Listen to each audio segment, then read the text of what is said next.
नमस्कार दोस्तों, स्वागत है आपका Haritas the exam expert YouTube channel पर। आज मैं आपके लिए लाया हूं जो आप एग्ज़ाम देख रहे हैं ग्राम सचिव का 9 तारीख को इवनिंग शिफ्ट का, उसकी आंसर की लेकर आया हूं आपके लिए।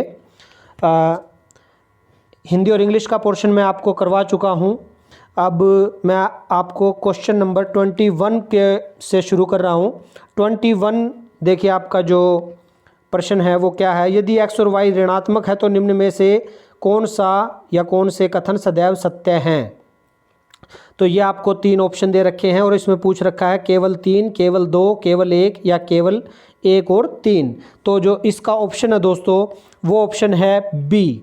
जो ऑप्शन बी है केवल 2, वो बिल्कुल ठीक ऑप्शन है।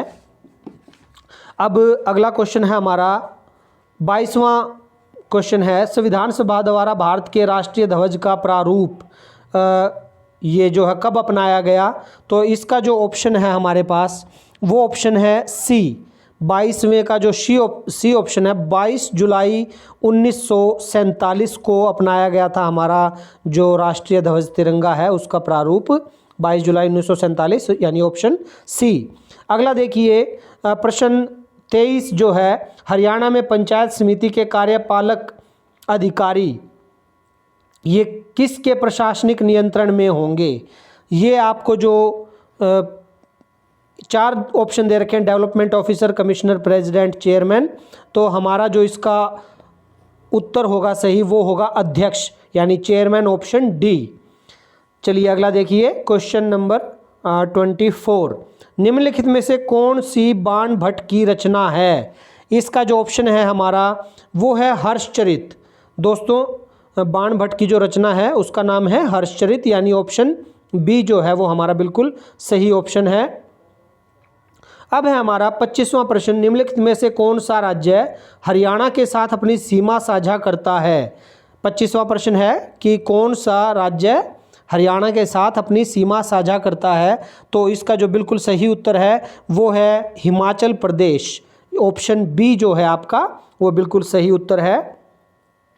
अब इसके बाद हमारा प्रश्न जो है 26वां, एलोरा का जो कैलाश मंदिर है वो किस शासक द्वारा बनवाया गया था।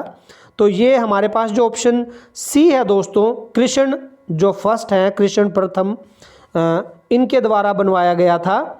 तो ऑप्शन सी जो है वो आपका सही उत्तर होगा, कृष्ण 1। इसके बाद हमारा जो है दोस्तों 27वां प्रश्न जो आपके सामने है, विश्व का सबसे ऊंचा युद्ध स्थल। अक्सर इसके बारे में बातें होती रहती हैं, आपको जनरली शायद पता भी होगा इसका। तो सियाचिन ग्लेशियर जो है वो विश्व का सबसे ऊंचा युद्ध स्थल है। आपका ऑप्शन जो सी है इसमें 27वें प्रश्न में, सियाचिन ग्लेशियर, वो बिल्कुल सही उत्तर है। Half of A bite is called a, एक बाइट के आधे भाग को क्या कहते हैं, ये आपको बताना है। 28वां प्रश्न है आपका और इसका उत्तर है आपका निब्बल।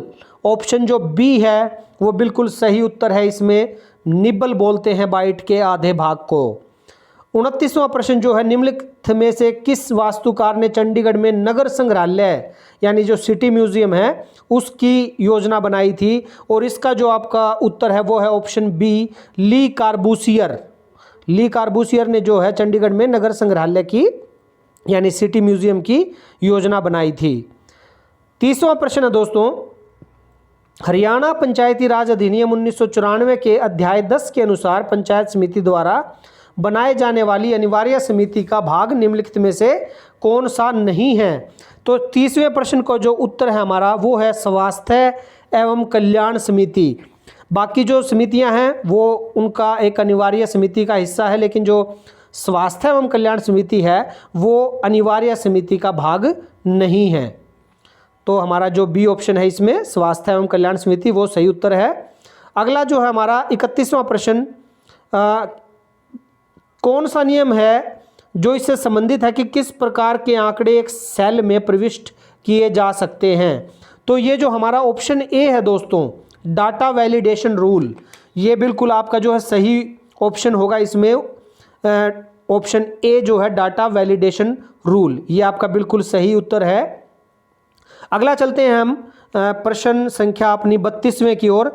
हरियाणा पंचायती राज अधिनियम 1964 की धारा 164 से कौन सा प्रावधान संबंधित है। तो ये जो बी ऑप्शन है दोस्तों, preparation of list of voters यानी मतदाता सूची तैयार करना। ऑप्शन बी जो है वो आपका बिल्कुल सही उत्तर है। निम्नलिखित 3 शब्दों के लिए सबसे उपयुक्त विवरण चुनिए।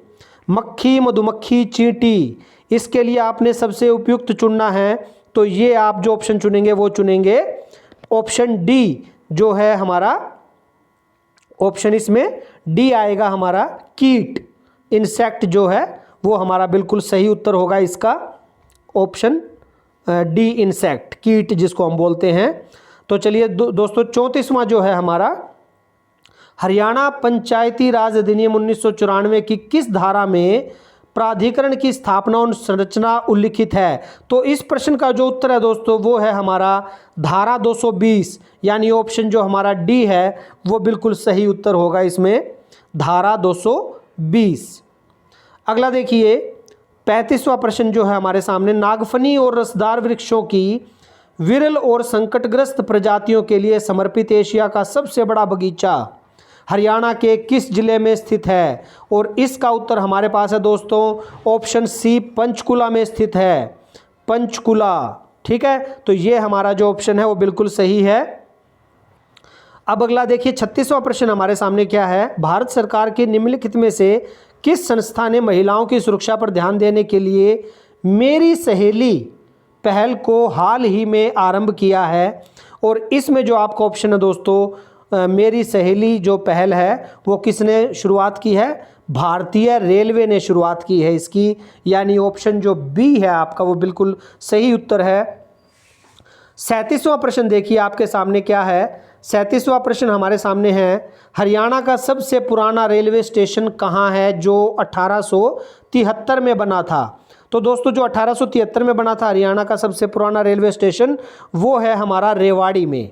कहाँ पे है वो? रेवाड़ी में। ऑप्शन डी जो है वो हमारा बिल्कुल सही उत्तर होगा इसका। अगला क्वेश्चन देखिए दोस्तों हमारा 38वां प्रश्न जो है, सबसे कम साक्षरता वाला जिला, सबसे कम साक्षरता वाला जिला कौन सा है हरियाणा में? और वो आपको पता है कि सबसे कम साक्षरता वाला जो जिला है वो है मेवात, यानी ऑप्शन हमारा कौन सा? बी जो है ऑप्शन वो हमारा बिल्कुल ठीक है, बी ऑप्शन इसमें। 38वां, बांग्लादेश किस वर्ष में स्वतंत्र हुआ? सब जानते हैं बांग्लादेश किस वर्ष में स्वतंत्र हुआ? 1971 में। तो इसका ऑप्शन भी कौन सा हुआ? बी ऑप्शन हुआ। बांग्लादेश किस वर्ष में स्वतंत्र हुआ? बी ऑप्शन हमारा 1971 में। 40वां प्रश्न देखिए दोस्तों, ओटू बैराज हरियाणा में किस नदी पर स्थित है? ओटू बैराज दोस्तों ये घग्गर हकरा नदी पर स्थित है, यानी ऑप्शन जो हमारा सी है वो बिल्कुल सही उत्तर है इसका, घग्गर हकरा नदी। 41वां प्रश्न देखिए, वह संख्या चुनिए जो अन्य तीनों से भिन्न है। 24, 48, 12, 59 तो अलग से दिख रही है आपको, बी ऑप्शन यानी जो हमारा 59 है वो इसका सही उत्तर है, 59, 59। कौन सा जिला हरियाणा का 22वां जिला घोषित किया गया है? अभी हाल ही में चरखी दादरी को जो है वो 22वां जिला घोषित किया गया है, यानी जो ए ऑप्शन है हमारा वो बिल्कुल सही उत्तर है इसका। शासक विग्रहराज 4 के 3 शिलालेख किस स्तंभ में हैं? तो ये आपको पता होना चाहिए कि टोपरा, दिल्ली टोपरा स्तंभ जो है, टोपरा स्तंभ, उसमें इनके 3 शिलालेख जो है वो शासक विग्रह राज के हैं टोपरा स्तंभ में। ऑप्शन आपके पास कौन सा हुआ? डी ऑप्शन हुआ हमारा प्रश्न संख्या 43 का। अगला देखिए, बुडेस्टैंग और वुडेसेट ये कहाँ, कौन से देश की विधायिका के सदन हैं? बुंडेस्टैग और Bundesrat are the 2 house of legislature in, ये दोस्तों हमारा ऑप्शन सी जो है जर्मनी, इसका सही उत्तर है ऑप्शन सी। अब देखिए 45वां प्रश्न जो है दोस्तों, निम्न में से कौन सा हरियाणा मंडल में नहीं, हरियाणा में मंडल नहीं है, जो डिवीज़न है वो कौन सा नहीं है हरियाणा में? देखो हिसार भी है, गुड़गांव भी है, रोहतक भी है, जो रेवाड़ी है वो मंडल नहीं है। तो हमारा जो ऑप्शन है वो ऑप्शन डी इसका बिल्कुल सही उत्तर होगा। तो दोस्तों इनकी डिटेल जो है वो आपको हरितस द एग्ज़ाम एक्सपर्ट जो हमारी ऐप है उस पर मिलेगी। हर एक प्रश्न की जो है उसमें हमने डिटेल दे रखी है। तो डिटेल जो जाननी है तो आप प्ले स्टोर पर जाकर मोबाइल ऐप डाउनलोड कीजिए, हरितस द एग्ज़ाम एक्सपर्ट।